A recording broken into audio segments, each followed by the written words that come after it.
Welcome to Tuesday Truth. I'm Andrew, your host, and today we're diving into the most powerful moments from this week's conversation with this week's amazing, inspiring guest. These are clips, but they're also insights that'll change how you see your own journey. So let's get right into it. 5 years ago, I put down my business. This had been my business of 10 years. Beautiful. I wrote a new way for children and babies to learn foreign languages through a program which Amazon ended up buying, and it was complicated and big, and I created a world of learning, a world of IP, and it was a great experience. I wasn't feeling so aligned with my investors, which was a big lesson to learn, because I see these companies hungry for moving forward and funding and everything else, and I felt I feel very cautious about that part that needs to be really in the right way, because everyone's all smiles and believing and aligned seemingly at the beginning, but things start to show, don't they? And so COVID, unfortunately, became a time to close that company, and that left me with, oh my gosh, what do I do now? I'm still teeming with ideas and very inspired, but I didn't want to do anything and go back to business as usual. Yeah. And I think I remember somebody behaving appallingly in one of the companies, and I was so shocked that that's how somebody would behave, and someone just said, "It's just business, darling." And I was like, not on my watch, not anymore. No. So I really stepped away, and I can get things moving quite fast, so I was conscious not just to run too quickly into anything new, and really took the time to dig deeply into what value can I bring. I was running around asking myself, what's the point of me? What is the point? You know, that, like, what is it? And it's feeling like I think I'd lived many lives, many chapters, many reinventions. And I went back and I revisited all of them. And I realized there's so much wisdom in every single era, that how about if I scoop all of that learning and all of that training and turn her on to becoming super me? Like, you know, rather than creating another brand over there, leaning over there, I produce, present, create, like style, design.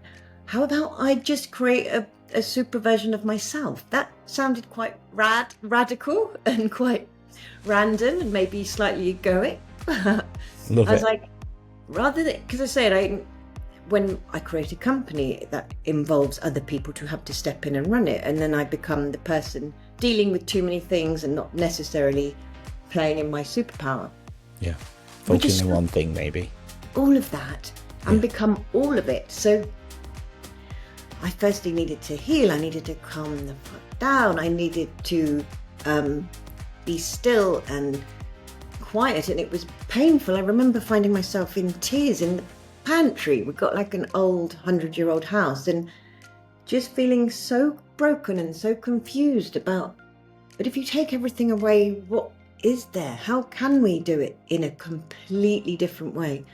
And I was lucky to have amazing support from my now husband, and he was very patient. He's like, don't rush anything. So I started writing. I did Julia Cameron's Artist Way, and that was a big breakthrough in rediscovering confidence in my artist, confidence in my creativity.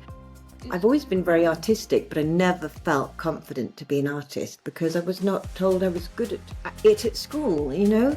That age-old thing of we had some really strong art guys in the class, and I always felt a bit rubbish. So I never wanted or thought I could identify as an artist, but I'm now realising people actually want my art, and I'm finding it really funny. Finding your own identity. It was just interesting, because I know I've had a big upgrade, especially in the last months, where everything's kind of fallen into place. So when you go into deep creative development mode, there's that scary point, which I'm going through literally in real time right now, when you have to crawl out of the creative hole and live it in real life.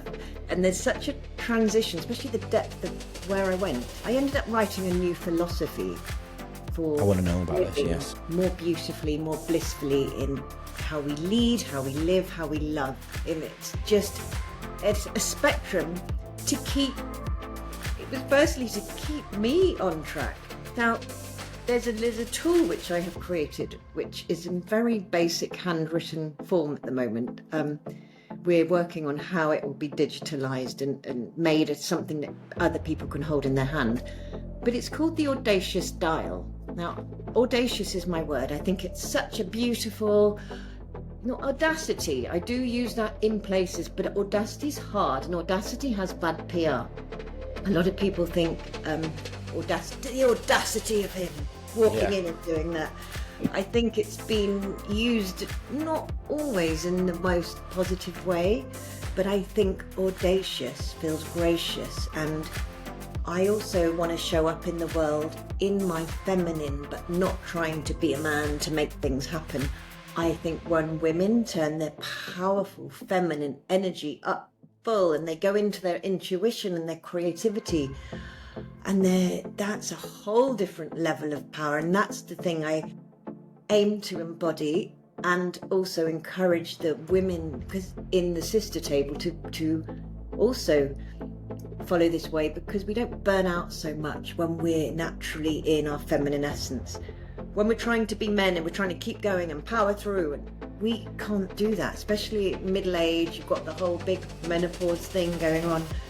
We need to be more gentle with ourselves, and we don't have the same makeup as you guys, and so learning to manage that as well out of a male-orientated corporate environment where it was all men in the boardroom. Yes, back in the day. Yeah. Throughout my life, I have had many situations where I've held back through fear, through worry of judgment, through thinking what people might say when I do the thing. I call that being not audacious enough. I feel you on that. I went say through this that. on stage, you just see people shaking their head, remembering the time they've let themselves down because they had this external, silly, limiting belief that they just couldn't step through that thing, so they ended up disappointing themselves rather than others because they were too worried. So not audacious enough. I've been there in my first marriage. The thing went a bit, I didn't feel I could be who I wanted to be, which is why I left. Then we have the other end of the spectrum, darling, which is called oops too audacious. I love this. Everybody's been there too, right? Yeah, I guess, yeah. When we're flexing in ego, not in our authenticity, when we're gossiping, when we're trying too hard, when you're trying to be seen, you're trying to be important, you're trying to be special, it lands so badly, and you can feel when you've been oops too audacious. And I'm still swing between the spectrums, but what we're aiming for is A-class audacious. This is the middle of the dial. This is where we protect our energy, we're firm in our boundaries, we're speaking our truth, and we're walking and talking our A-class audacious self. You'll have to send me a copy of that so I can put it on display on the will, whole darling. screen. It's literally, this is hot conversation today because I'm dropping all my new concepts which haven't yet been discussed with anybody outside of my core team. Premiering here on Leading Our Own Way. Thank you very much, Emma. And there's a couple of other things I want to share in the practices that I developed, which are also great concepts, which I will be rolling out. Just so the audacious way. This is the Audacious Dial. This is where it teaches self-awareness. It teaches that we all have a range. We all have the capacity to be not audacious enough and oops, too audacious. And understanding where we are. I encourage everyone I work with to check in every day. Where am I today? I'm going to do this meeting. What's my energy? Am I feeling like I'm faking it? Am I feeling like I'm holding back? Am I going to be confident to say the thing I want to say? Have I grounded myself? And it's a beautiful practice which I made up for myself, and it works because I love it. the most popular children's song I've written is the fart song. You told me about this. This is Farms brilliant. at the Farm. It's on YouTube. It had like over 1 million views in a very short space of time. I was like, I've made it. Yes, you have. The fart song. You know, my son would love that. Viral fart song. But you know what? I thought again that this songwriting, shifting the children's world was going to be my thing, but it just didn't. It wasn't supposed to be the thing. And it's so many times in life when you think this is the thing. Yeah. No, it's not the thing. No, this is the thing. No, it's not the thing. But then that thing that at that time becomes another layer of experience, another layer of wisdom, and another layer of perspective. So now I've done the thing. I finally done the thing at 51. The thing is? Well, I wrote the philosophy for a new way of life, which is built and developed over 5 years of losing myself and finding her again. And I managed to turn myself up to A-class audacious, and I've managed to pull off some pretty mega shit in this space so far, and we haven't even started.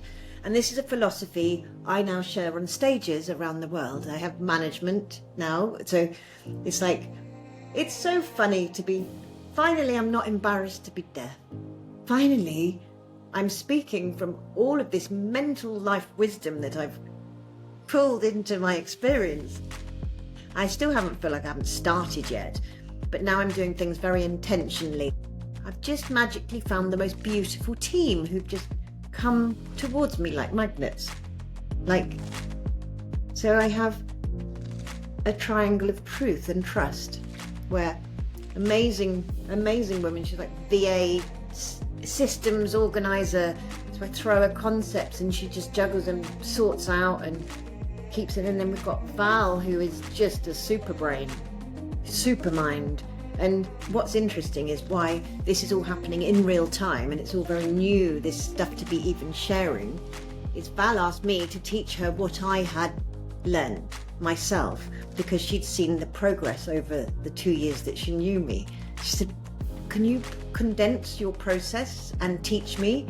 So I recently taught her, and I elevated her through this process. It's like proof of concept that what even on a one-on-one, it's really powerful stuff.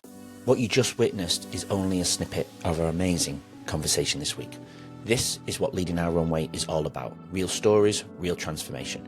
If you're watching this before Wednesday, part 1 dropped yesterday and part 2 releases tomorrow. But if you're already here after Wednesday, all parts are available now. Head to YouTube, Spotify, Apple Podcasts and every other major platform and look for the numbers on the bottom left-hand corner of the episode's covers to start with part 1. Trust me, you don't want to miss this incredible journey.